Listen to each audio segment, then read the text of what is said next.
So I decided to make a video on my bookcase door. I wasn't gonna post this, but I figured, you know what, for all the people out there trying to build these things, and for all those people in the hidden bookcase community, here's a video. Anyway, I'm in my basement right now. I was watching The Matrix. I'll finish it when I'm done with this video. I just decided to do this right now. I did all this work myself. I'm just pointing that out there. Check out the floors. This used to be a crawl space. I had to dig it down. I did all the framing. I did all this myself. I built this bookcase myself. I did everything. Projector. Yeah. Anyway, so if I step back again, so you'll see, here's the bookcase, right? Now you'll see the seam at the bottom right there. That's the only telltale sign that, like, there's something here. Because if you follow it up, you'll also see a seam there. Now, I made sure purposely that when I built the rest of it, that it was kind of gappy. So it all matched this. That way it didn't give it away. So there's like a bit of a gap. So when I was painting it, I make sure to take my fingernail and like make sure I pulled the paint out. I didn't want to fill in these cracks. Any of these. I want them to be very visible. So when I stand back, you know, it kind of like, and you could see it, but it doesn't jump out at you. And it just helps it kind of like dissolve into the bookcase. Now, how do you open it? Where's the trigger, right? Because I have all these books.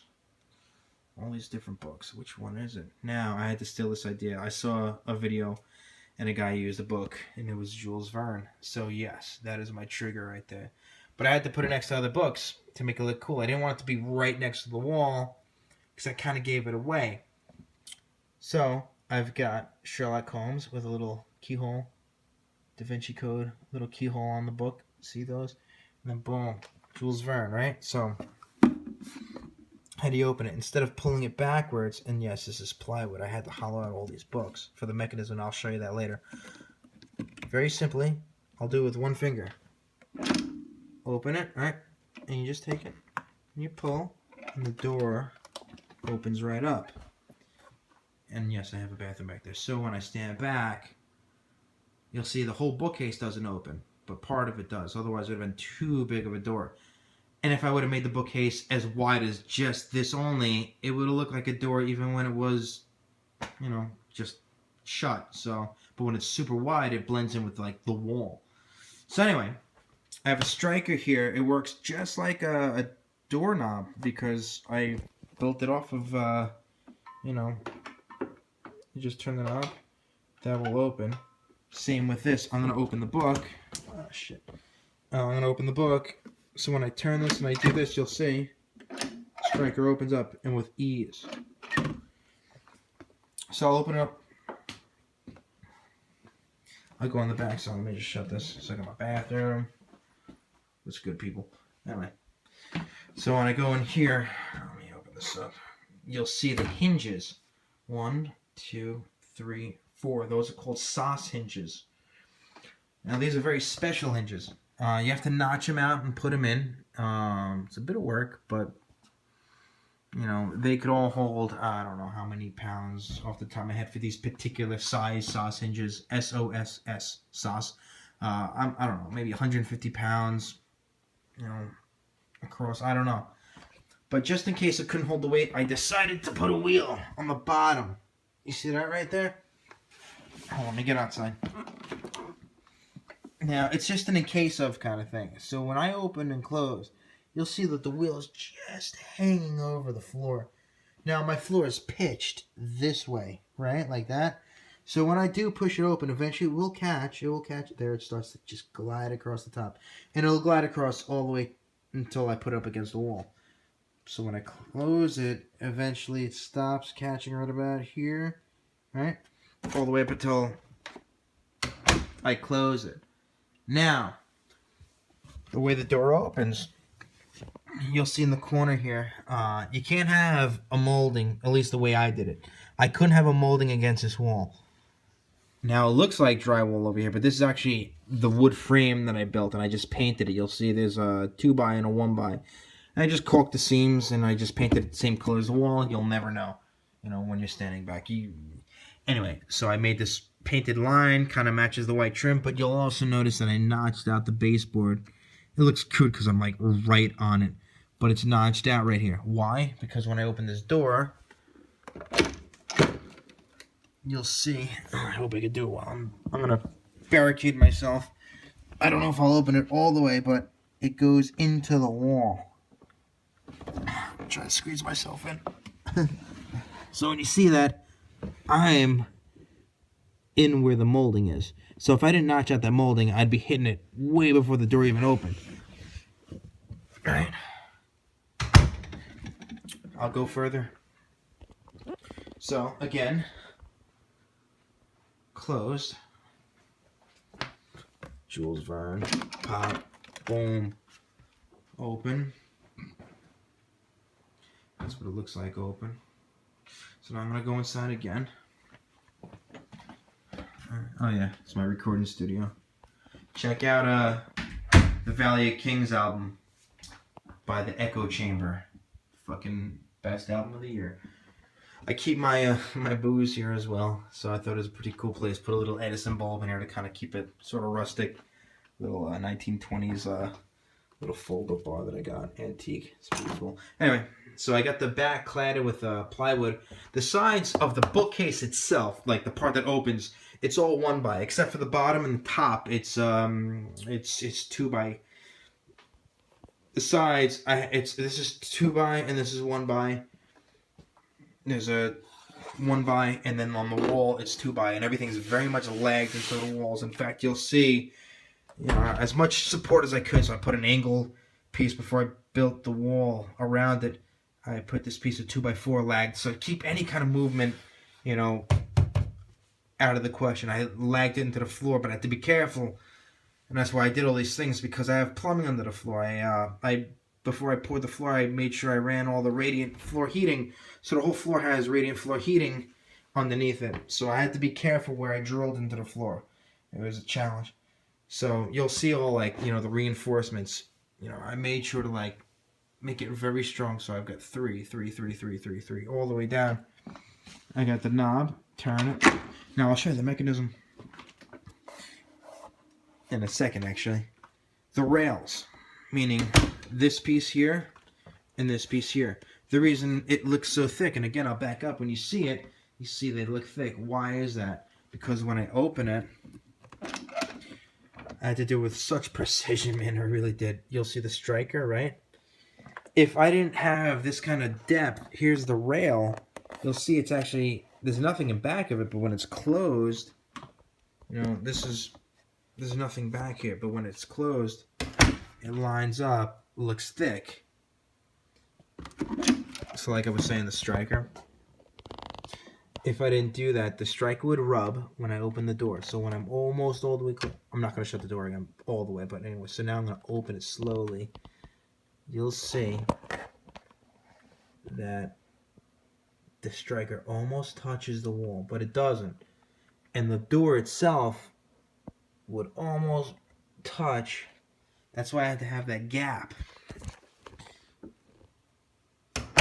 Now, if I didn't do that, the door wouldn't open. If I didn't notch out the baseboard, again, it wouldn't open. And that's why I couldn't put drywall on that little corner.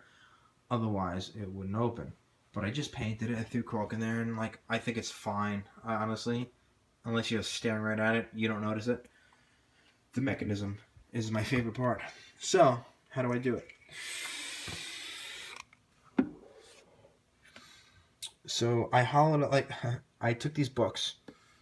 I hollowed this out, and I took the pages out, and I put plywood in it. I believe I used 5/8. Now, it kind of looks like book pages. I was going to paint them gold, kind of like all the other books. See how it's gold leafed? It was important that I dressed everything up with these, really nice backings. So all the books are, really nice, as well as these. So I hollowed it out. I put this on there. Same with these guys here. These are hollowed out as well. Now, these, and I'll give you a better idea. These pop out. They're just kind of hanging out. I hollowed them out. You can see just wood on the top, a little bit of wood at the bottom. I'll put that to the side. Got another book here. You'll see that's hollowed out. Right? Put that to the side. Now here's my mechanism, right? And this is like the heart of it all, really. I mean, there's a lot of parts, but this is like my favorite part that I did. So what I did is I basically worked it off of a doorknob. All the videos I saw, it was like kind of like a gate latch. And there was a lot of play in it. This one has no play. When I push on it, there's no play. I could pull on it, there's no play. I don't need a false wall to pop out in case I get locked in or locked out. So I took a doorknob and I took this plate here of wood and I spaced it out about the width that I needed so the striker would be where I needed it over here. You'll see it on the side over there. So I spaced it out with wood so the striker is sitting in that little, I don't know if you can see it. Let's see. There's a gap of wood and there's a striker. So I took a knob and I scuffed it up really good on concrete so that this plumber's putty that I have acting as a pulley would adhere. So this is plumber's putty. I mushed it up. I made like a channel in the center. So there's a wire. And I screwed it into this book here, and this book is on a hinge. At the bottom, I put hinges. I don't know if you can see it, but there's a hinge under there. Screw to the back of the book, right into the wood. Goes across the top, and I screwed it right in the knob. So when I turn the book, it turns the knob, turns the lock, opens everything up. I let go, everything closes because I have tension springs. The knob itself has a spring in it as well, so when I do that, it would have closed, but not so gracefully. So I have this spring here to help close it. So I got a spring there, and then I have a spring here. This is the most important spring, even though it doesn't help close this book at all. Maybe it has the slightest amount. What this spring does, it helps when I didn't have the spring on, and of course this is all done by trial and error. This cable would just like pop right off the top, and it'd fall right off the knob. You know what I mean? If I wanted to, I could yank it off the side, right? But this keeps it right in place. So no matter what happens to the spring, when I open and close it, everything lines right in place. So when I open and close, this cable stays right across, right in the wheel, in the pulley, and it goes nowhere. So that's how that works. And I just screwed it right down into the bookcase, which is this piece here is a 1x.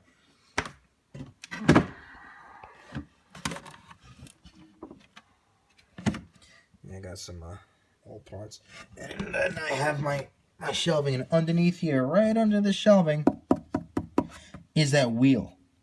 Now I have, like I said, a piece of 2x underneath here with a that wheel attached. There's a plate, there's bolts, and it keeps it in place. And the wheel had to be at a slight angle, not straight parallel with the bookcase, but it had to be at the angle of the swing.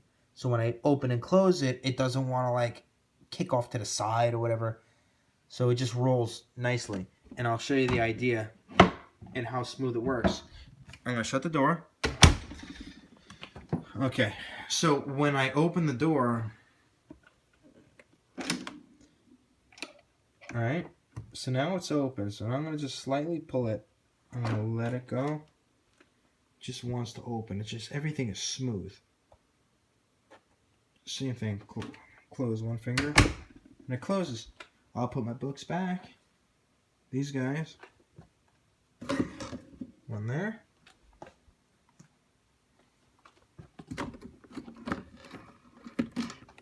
And one there. And that's it. That's my books. So the cable's floating right between these guys. It's not touching anything. And that's it. That's my bookcase. And I tied it right into my drop ceiling. Actually, I tied the drop ceiling into it. But I ran it right into this kind of soffit right there. I knew I was going to have to do this, so I actually had to build everything on the bookcase first, and then I did my drywall. And then instead of doing tape and spackle in the corners, I used caulking. And it's holding up really good. And that's it. That's the end of my video. That's my bookcase. Hope you enjoyed it.